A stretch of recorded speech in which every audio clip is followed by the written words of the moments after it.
Telugu Desam party మేనిఫెస్టోకు BJP మద్దతు లేదని సర్వేపల్లి నియోజకవర్గ వైఎస్ఆర్సీపీ ఎమ్మెల్యే అభ్యర్థి రాష్ట్ర మంత్రి కాకాని గోవర్ధన్ రెడ్డి ఎద్దేవా చేశారు. ఆయన ముత్తుకూరు మండల కేంద్రంలో ఎన్నికల ప్రచారంలో భాగంగా రోడ్ షో నిర్వహించారు. ఈ సందర్భంగా ఆయనకి అభిమానులు ప్రజలు బ్రహ్మరథం పట్టారు. అనంతరం ఆయన మాట్లాడుతూ టీడీపీ మతతత్వ పార్టీలతో పొత్తులు పెట్టుకుందని విమర్శలు చేశారు.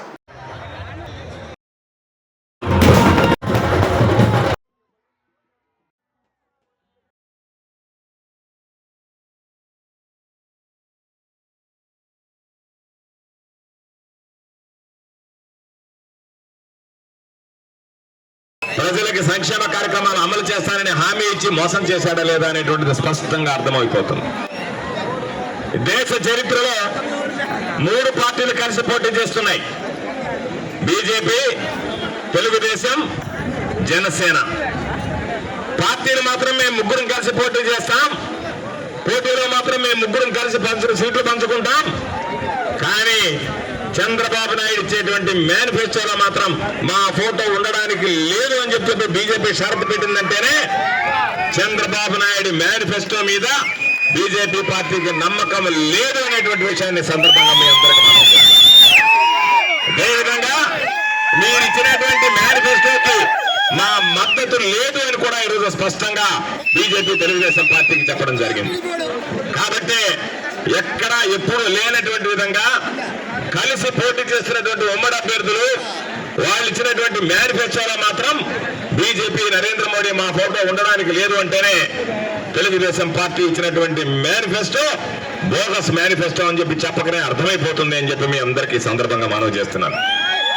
ఒక పక్క బీజేపీ అమిత్ షా దగ్గర నుంచి నరేంద్ర మోడీ గారి దగ్గర నుంచి కేంద్ర మంత్రులుగా ఈ రాష్ట్రానికి వచ్చినటువంటి ప్రతి వ్యక్తి ముస్లిం మైనారిటీలకు సంబంధించి 4% రిజర్వేషన్లు మేము రద్దు చేస్తామని పదే ప్రకటిస్తున్న చంద్రబాబు నాయుడు మాత్రం నాకు పార్టీలు అవసరం, అది ఏ పార్టీ అయినా సరే, మతతత్వ పార్టీయా, కులతత్వ పార్టీయా, ఇంకొక పార్టీయా నాకు అవసరంలా, ముఖ్యమంత్రి గద్దె మీద నేను కూర్చుంటే చాలు, నాకు మిగతావన్నీ అనవసరం అన్నట్టుగా సెక్యులర్ భావాలకు భిన్నంగా ముస్లిం మైనారిటీల భావాలకు వ్యతిరేకంగా ఈరోజు చంద్రబాబు నాయుడు పనిచేస్తున్నాడు.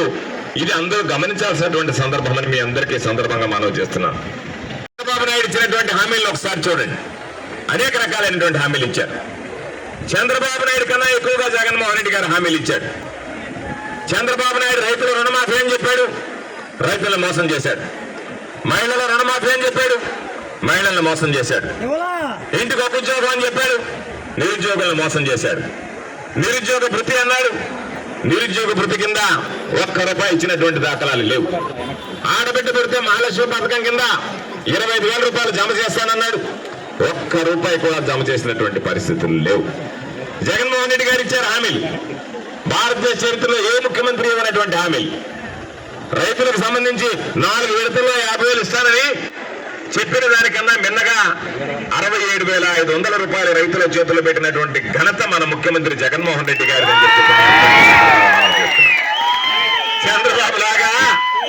చంద్రబాబు లాగా మహిళలకు సంబంధించి నేను రుణమాఫీ చేస్తానని మోసం చేసి అక్క చెల్లెమ్మలను ఓట్లు అడగటం లేదు.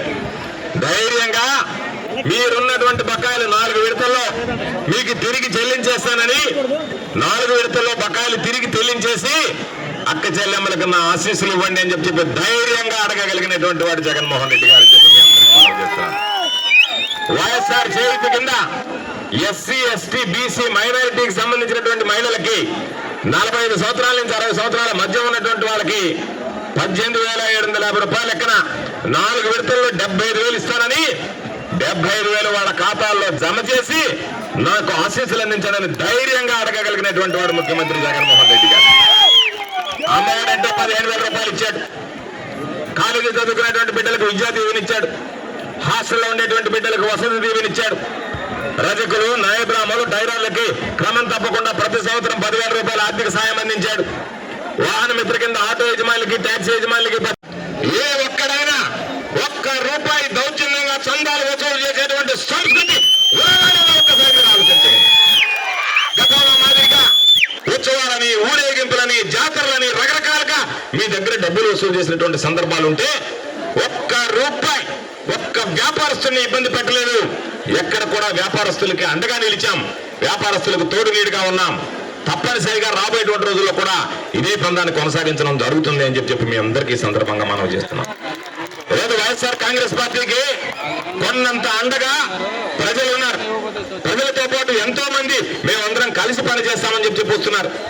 ఈరోజు నా పక్కన ఉన్నటువంటి నా సోదరుడు ఈడూరు రాంప్రసాద్ రెడ్డి గారు, నేను జగన్ వెంట నడుస్తా, వైఎస్ఆర్ కాంగ్రెస్ పార్టీకి మద్దతు ఇస్తా, జగన్మోహన్ రెడ్డి గారి నాయకత్వాన్ని బలపరుస్తానని చెప్పి వైఎస్ఆర్ కాంగ్రెస్ పార్టీలో చేరి కొనసాగడం జరిగింది అనేటువంటి విషయాన్ని సందర్భంగా మీ అందరికీ మనం చేస్తున్నాను. చంద్రబాబుని సర్వేపల్లి నియోజకవర్గానికి తీసుకొచ్చి పొదలకూరులో మీటింగ్ పెడితే నేను గర్వంగా చెబుతున్నా, ఈ రోజు ఈ ముత్తుకూరు మండలంలో వచ్చినటువంటి జనంలో 4వ వంతు కూడా జనాలు ఒక మండల స్థాయిలో వైఎస్ఆర్ కాంగ్రెస్ పార్టీకి జగనన్న అభిమానులు ఇంత పెద్ద ఎత్తున వస్తే చంద్రబాబు నాయుడు నీ పరపతి ఏందనేటువంటిది పొదలకూరులో చంద్రబాబును తీసుకొచ్చినటువంటి మీటింగ్ లో అర్థమైపోయింది అని మీ అందరికీ మనం చేస్తున్నాను. ఈరోజు పాపం సోమిరెడ్డి రోజు తిడుతుంటాడు, అక్కసు ఏదో మరలా నేను 5వ సారి కూడా ఓడిపోతున్నానని అక్కస్తో ఈరోజు ఎక్కడ ఏది పడితే తిడుతున్నాడు. అధికారులు ఫోన్ చేసి బెదిరిస్తున్నాడు, లీడర్లను ఫోన్ చేసి బెదిరిస్తున్నాడు. మీరు నాకు ఓటు వేయకపోతే మీ సంగతి తేల్స్తానంటున్నాడు. సోమిరెడ్డి సంగతి 4 సార్లు సర్వేపల్లి ప్రజలు తేల్చారు. 5వ సారి తేల్చడానికి ఎప్పుడెప్పుడా అని 4 రోజులు ఎదురు చూస్తున్నటువంటి పరిస్థితి చెప్పి ఆయన మాట్లాడడం విడ్డూరంగా అనిపిస్తుంది. ఈరోజు మీరు అందరూ గమనించండి, కరోనా కష్టకాలంలో ప్రజలు అనేక రకాలైనటువంటి ఇబ్బందులు పడుతుంటే సోమిరెడ్డి కనిపించలేదు, గొంతు వినిపించలేదు. ప్రజల్లోకి వస్తే కరోనా సోకుతుందని భయపడి పారిపోయాడు. లేదు అల్లిపురం ఇంట్లో ఉంటే మీరెవరన్నా ఇక్కడి నుంచి వెళ్తే మీ ద్వారా కరోనా సోకుతుందేమోనని అల్లిపురం ఇంటికి తాళమేసి హైదరాబాద్ బెంగళూరులో తలదాచుకున్నాడు. ఈరోజు కరోనా కష్టకాలంలో ప్రజల్ని అంటు పెట్టుకుని ఉన్నాం, ప్రజలకు అవగాహన కల్పించాం, ప్రజలకు నిత్యావసర సరుకులు కూరగాయలు పంపిణీ చేశాం.